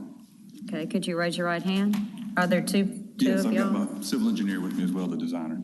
Okay, what's your name? Hi, I'm Casey Genovese, 3608 18th Street, Metairie, Louisiana. Okay, raise your right hands if you're both going to end up. Okay, do you swear to tell the truth, the whole truth, and nothing but the truth to help you God? I do. Okay, thank you. Who is representing? I'll let Casey do most of the speaking for the technical stuff. Okay, have y'all seen the recommendations? Yes, ma'am. Do you agree with the recommendations from staff? Yes, ma'am, including the conditional approvals that they have at the bottom, we do. Okay. Do we have anybody that's opposed or want to see staff presentation?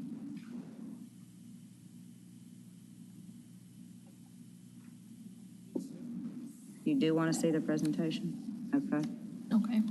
And I would like to update that original staff recommendation was to hold the new construction and site improvements portion of this application, but we received updated plans and elevations from the applicant, so I will be presenting those updated plans to you, included in my staff presentation.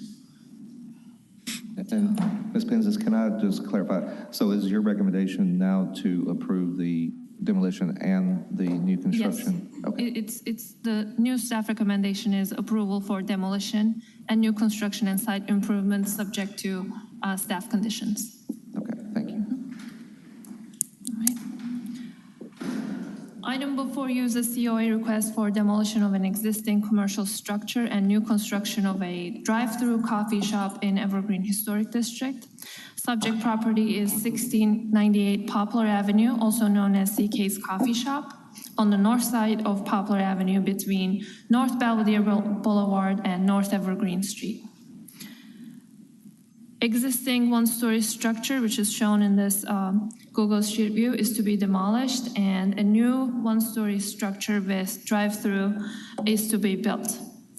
This is the updated site plan showing a 678 square feet coffee shop to the northeast of the lot with a drive-through driveway, entrance to the west from Belvedere Boulevard here, and exit through the east of the property to Evergreen Street.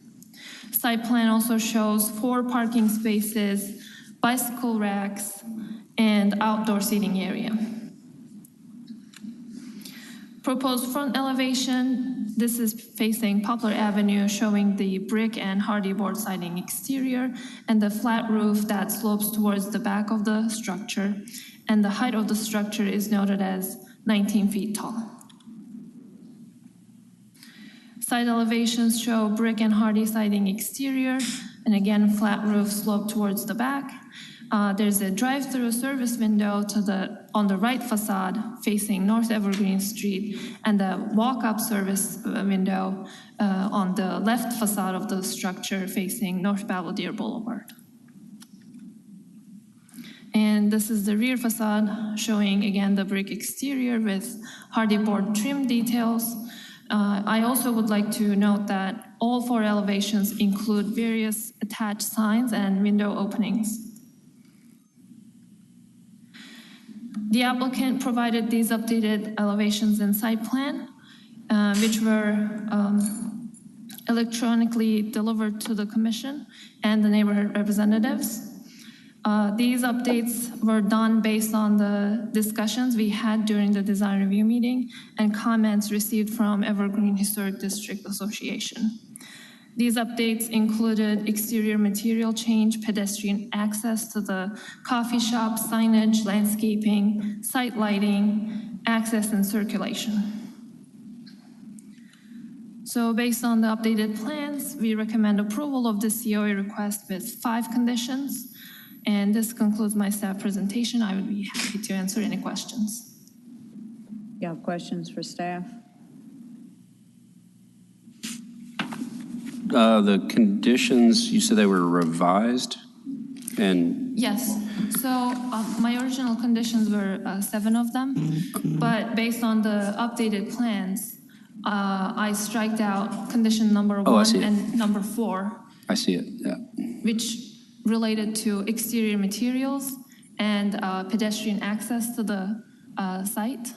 But the applicant actually provided those requested changes through the updated plans. Thank you. Any other questions for staff? All right, thank you. Did the applicant have any comments? I don't have any further comments, but we're happy to answer any questions that come up or any other comments that you guys have. Thank you. Do y'all have any questions for applicant? The thank you for what was probably a pretty quick turnaround to address some of the more significant comments. So we just, doesn't go unnoticed. Okay. So can I have a motion? For the purposes of discussion, I move that we approve KCOA 2022-093 subject to the 5 remaining staff conditions. Is that appropriately worded? Is there a second? Second. Okay. Do we have any discussion? I don't have any. I guess I'll say this. I mean, I know what's there now. The entire site is paved. And when I look at their landscaping site plan, there's some very generous planters all around the west, south, and east side. And I think it softens what is a pretty disastrous urban condition right now. And, Thank you. Anything else? Got to call for a vote? Yes. Let me start over. I did not have my mic on. So Mr. Gill? Yes. Ms. Love? Yes. Mr. Warren? Yes. Mr. Walker? Yes. Ms. Strong? Yes.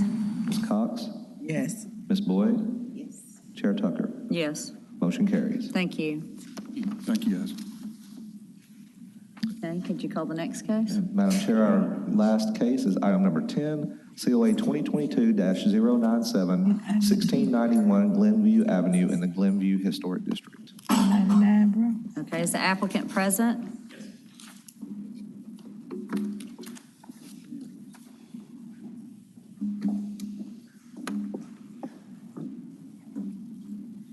Could you state your name and address, please? Tyrell Bradley, 1691 Glenview Avenue.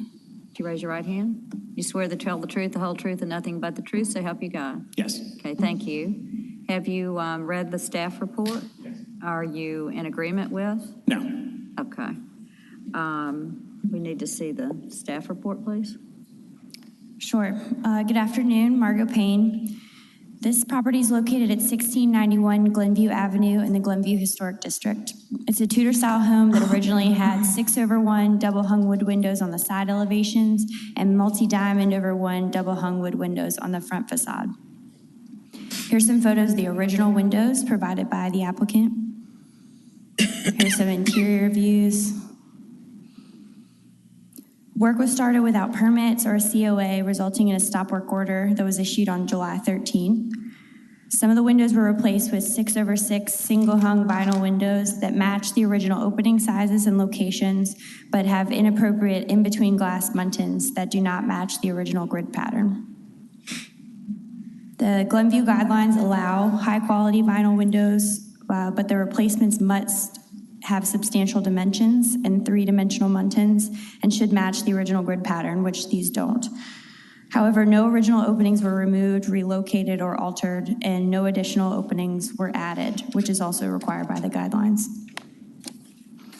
Staff recommends approval for these exterior alterations with the following conditions. The 2 diamond light over 1 double-hung windows on the front facade shall be restored and maintained in original condition or replaced in kind with products that match the original in opening size and muntin pattern with substantial dimensions. The windows on the side elevations that are visible from the street shall be replaced with either 1/1 or 6/1 double-hung windows of high-quality vinyl or wood with substantial dimensions that fit the original opening size. And all replacement windows with grids shall have true divided lights. Snap-in muntins or in-between glass muntins shall not be allowed.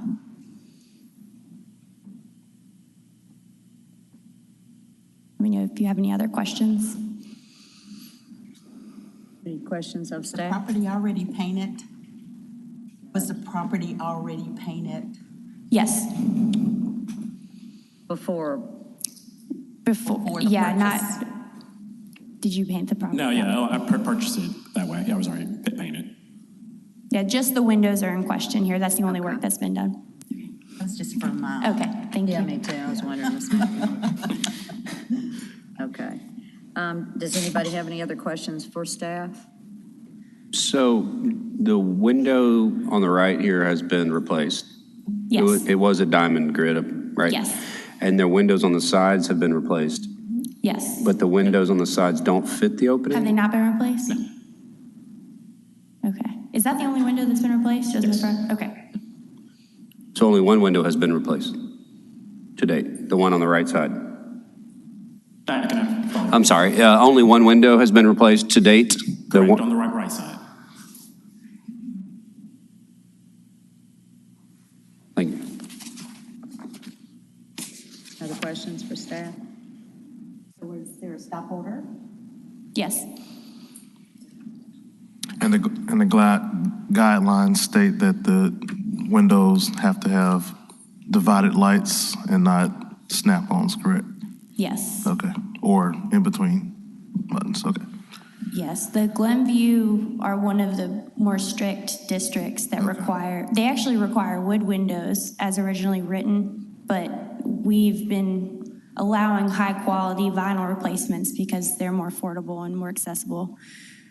But they have to have the substantial dimensions and not the snap-in muntins. So the applicant disagrees with the conditions, is that right? Correct. Can we go through them one by one, and is this the right time to hear why? Well, he has 5 minutes to, we're really talking to staff right now. Right, He'll okay. do his Right, got it, presentation. okay. Yeah. Does staff You have know the basis of the, is it the windows have been purchased but not installed? I mean, what's behind the, I guess we'll use a question for applicant. No, Okay. we can talk about that. And code enforcement told me that all the windows had been replaced, so that's why I thought they had been. So I apologize if that's not the case. So if it's just the front window, then the side, my number 2 doesn't apply. So. Okay, any other questions for staff? The side windows are 6/1, right, on the left and right side elevations? Yes. Thank you. Okay, thank you.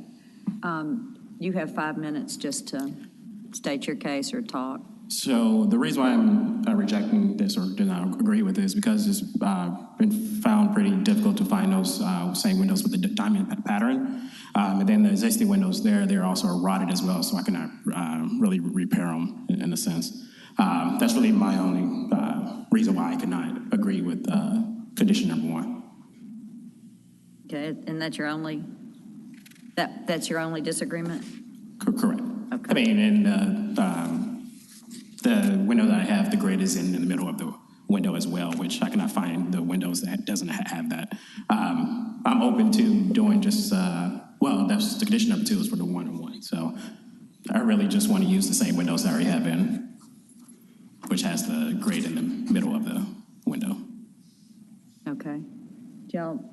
Are you through? Yes. Okay. Did y'all have? And, sorry, my neighbors also has like the new window as well, too. All right, thank you. Do y'all have any questions for the applicant? Okay. How long have you, when did you purchase the property? Last of November. You said last November? Yes. November 2021? Yes. And when you purchased the property, did you know it was in a historic district? Yes. You know what that means? Do you know what that means? Yes, I was not aware that it required a permit to replace the windows. It has to be a certain type of a window. But I was aware that it was a historic district and what a historic district is. And since that time, and now that we're at this stage, have you had a chance to read the design guidelines for Glenview Historic District? Yes, when I received the stop work order, that's when I started digging a lot further into it. So you have read the design guidelines? I'm sorry? Have you read the design guidelines for Glenview Historic District? Not fully through. I've been focusing on where I'm stuck at with the windows and the exterior part of it, but there's a couple more sections still to continue to dig deeper into. Okay, thank you. Any other questions? I guess it's not totally relevant, but is this a duplex? Do I see two front doors? So it was a single-family home. They turned it into a duplex. And you turned it back? When I turned it back to the single-family home before I purchased the home. Okay. Okay, thank you. Can I ask one more question? Sorry. Sure. So just in the interest of understanding big picture and, the macro level of trying to improve the property, you're allowed to leave that door there. I suppose you didn't put it there. Do you have any plans to alter the facade where the extra door is? Yeah, that's the plan, to remove it at some point after I go through this process and do another application. You should just infill it with brick? Yes. I'm assuming that would be the door on the left of the porch? Correct. And the chain link fence in the front yard, is it going to stay or go? I guess, again, you can say I don't know, but I mean, I'm just curious, trying to get a big picture. The plan is to remove that as well, to be in line with the rest of the neighborhood. It's helping me to understand the overall aesthetic of where the project's headed. Thank you. Sure. Have you had an opportunity to meet with the Glenview Historical District body? No, ma'am. Plans? Sure. Yeah. They're sitting right there. I would recommend that. Okay. Good deal. Okay. All right, is that, any other questions? All right, thank you. Okay, I have two speakers. Ms. Taylor? Yes. I have them?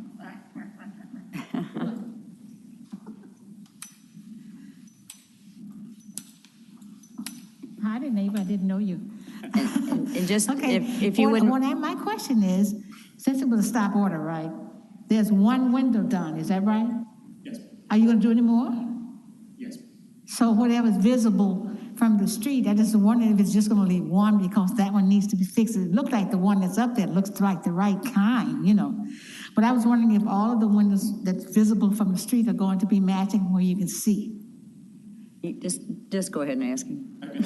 Yes, the plan is that. So a lot of the windows there are already broken. Yeah. So this was the worst one because it actually was water leaking into the house. So that's why I went to replace it. I'm actually doing a lot of the work now. So just going in the process as well. But you do intend to change all of the windows that's visible from the street? Yes, ma'am. They will match the one that you have up there now? Yes, ma'am. Okay. Thank you. Is that it? Need to know you this week. Okay. I love her. Ms. Durham, did you want to come back up?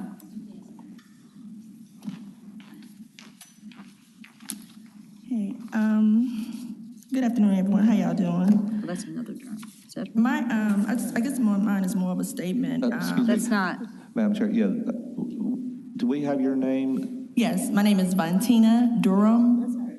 earlier? So I think we do need to. Who came up earlier? There was only Miss Taylor came up earlier, so. Oh, okay. So we do need to swear her in. Okay, sorry. Okay. Okay. State your first name and last name. My first name is Valentina, last name is Durham. And your address? My address is 663 Glenview Avenue. Okay. Do you swear to tell the truth, the whole truth, and nothing? Do you swear to tell the truth, the whole truth, and nothing but the truth, so help you God? I do. Okay, thank you. Go ahead. Mine is more of a statement. We sent in a comment sheet from our committee in reference to some of the owners that are coming in. And on this particular one, if the owners will do the right thing by pulling permits, we met with Code, we've talked to Code. Code actually tell them about the Glenview guidelines. And they also share with them what it is that they need to do. And what we're finding in our community, a lot of them, they're either doing work after hours or they're bypassing it and just doing the work. And then that results in the complaints being called in and the stop work orders taking place. But if they do the right thing on the front end and pull the proper permit, like the alteration, they would know these things. They would know that they have to meet those guidelines and everything. So when they come up here and say, well, they didn't know about it, and no, but as a property owner and a homeowner, if you pull the permits, they give you those guidelines, and they also let them know that they're in a historical district.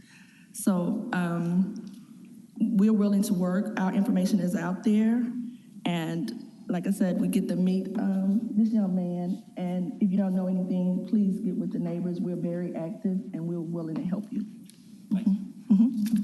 All right, and that's all I have to say. Thank you. Y'all have any questions? Okay. Okay.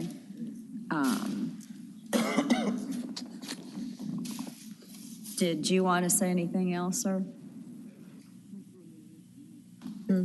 I know, he can talk to you. He's got the right lady. Yeah, I mean, by all means, I'm willing to work with everybody. I'm glad that you guys are here and giving your feedback as well. I do want to be part of the community. I am new to Memphis, so like I said, I'm just open to work with the community and work with the commission. Yeah, and she's a wealth of knowledge. Awesome. Both of the ladies, but Miss Taylor in particular. Okay, thank you. All right. At this time, I need to have a motion. I move to approve the COA 2022-097 with staff recommendations. Second. Okay, discussion?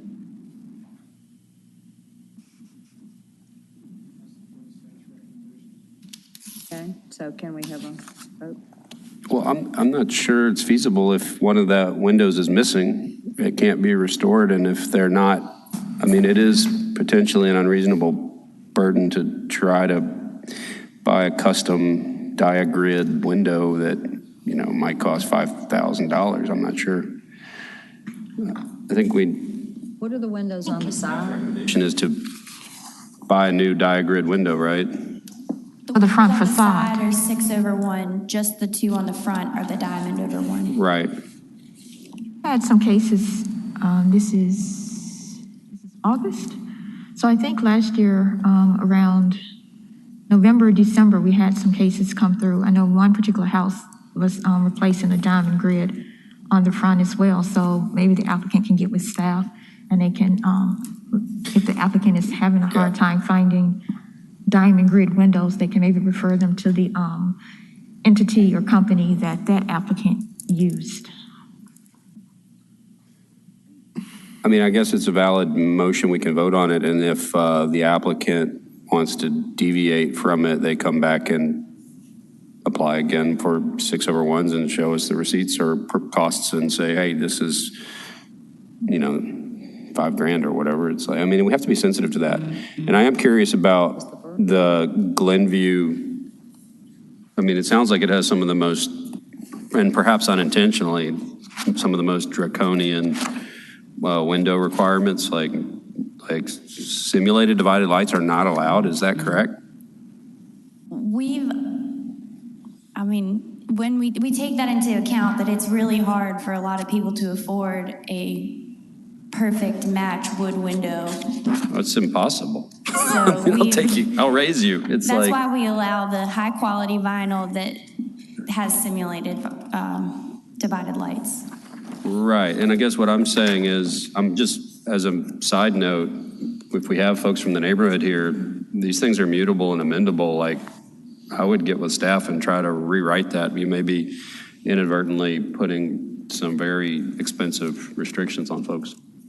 Yeah, I would say especially for the cost of these homes, I think it's very expensive to replace a diamond divided light. I mean, you can get them, but they're very costly. But if the neighborhood is acceptive of a 6/1, I think it still follows the guidelines as well as the aesthetics of the residents.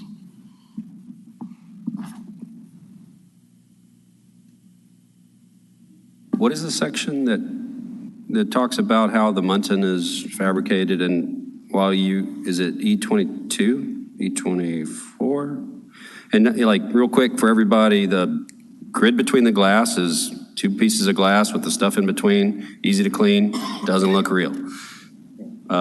Simulated divided lights are surface applied on a full insulated sash, and the most expensive is true divided lights where you have 6 little pieces of glass. So that's what we're talking about. But I'm trying to find the language like, is it 22, 23, 24? I know it's getting late. I was just going to mention that we do have several of our historic districts whose guidelines have, most of our historic districts' guidelines have not been updated in some time. So we are in conversation internally and had some with some of the historic districts to try to bring those up to date and revise as a whole potentially. And so, but I think that's where the commission, we make recommendations that are more current, and the commission has voted in favor of those things that are more practical. Yeah. So that's how we kind of manage the some of the discrepancies in the guidelines that have been, in place for many, many years. And so. And I think I found something that's helpful. It does say a replacement window or door should be wood and should match those seen on the house traditionally. So that's an important distinction. I mean, I'm personally okay with 6/1 on the front and the sides if they all match. I know that is not ideal. It is a slight modification to what's been there historically, but I don't know if you guys would entertain that option. Well, and I may add that there are manufacturers that we've found that can do this, not true to, and so I think, as you mentioned, Mr. Warren, that if for some reason that were to be an issue, I think that a simple solution could be to come back. Okay. Amended. That sounds reasonable. That helps. Yeah, that's helpful. So, yeah, I don't propose any amendments or changes to the motion. Okay. Ms. Boyd? Yes. Ms. Cox? Mr. Gill? Yes. Ms. Love? Ms. Strong? Yes. Mr. Warren? Yes. Mr. Walker? Yes. Chair Tucker? Yes. Motion carries. Thank you. Is there any new business?